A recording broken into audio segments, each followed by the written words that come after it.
Surat textile માર્કેટમાંથી સ્વદેશી અપનાવવાની અનોખી પહેલ શરૂ થઈ છે। ભારતની ટેક્સટાઇલ રાજધાની કહેવાતા સુરતના વેપારીઓએ હવે દરેક બોક્સ, પાર્સલ અને પટ્ટી પર સ્વદેશી લખવાનો સંકલ્પ લીધેલો છે। સુરતમાંથી દરરોજ કરોડો રૂપિયાનો માલ દેશભરમાં મોકલવામાં આવે છે, તેથી આ સંદેશ સીધો લાખો ગ્રાહકો સુધી પહોંચશે। સુરતમાં દરરોજ અંદાજે 5 કરોડ મીટર કાપડનું ઉત્પાદન થાય છે, જેમાંથી મોટા ભાગની સપ્લાય દેશના દરેક રાજ્યમાં થાય છે। વેપારીઓનું કહેવું છે કે સુરતની સાડી અને ડ્રેસ મટીરિયલ પહેલેથી જ સંપૂર્ણ સ્વદેશી છે।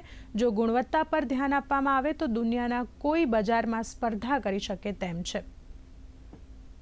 अब सूरत के 70,000 व्यापारी इस संकल्प को आगे बढ़ा रहे हैं और आने वाले समय में हम हर एक दुकान के ऊपर ये स्टिकर लगा के पैकिंग मटेरियल, पट्टी, पार्सल सबके द्वारा एक ऐसा मैसेज, ऐसा एक आंदोलन की भांति इसको जन जागृति के रूप में लाएंगे कि हमें स्वदेशी यूज करना है, स्वदेश में बना हुआ वो चीज़ें हमें यूज करनी है।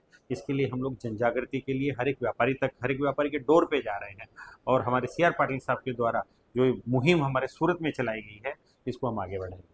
આ ગર્વ છે કહો એ સ્વદેશી સ્ટીકર લોન્ચ કર્યું છે। અમે આજે માર્કેટમાં સુરતની જે 50,000 દુકાનો છે એ દરેક દુકાનો ઉપર આ પ્રકારનું સ્ટીકર લાગે એટલા માટે આ અભિયાનમાં જોડાયા છીએ અને એમની સાથે ચર્ચા કર્યા બાદ એક નવી વાત અમારા ધ્યાન પર આવી છે કે અહીંયાથી પૂરા ભારત વર્ષની અંદર જે સાડીના બોક્સ જાય છે એ બોક્સ ઉપર એમની સાડીની જે થેલીઓ હોય છે એ થેલીઓ ઉપર, પેકિંગ મટીરિયલ ઉપર, સાઈડની પટ્ટીઓ ઉપર દરેક જગ્યાએ ગર્વ સે કહો યહ સ્વદેશી હૈ આ સ્લોગન લગાડીને પૂરા ભારત વર્ષમાં આ કેમ્પેનને અમે આગળ વધારવા માટે જઈ રહ્યા છીએ।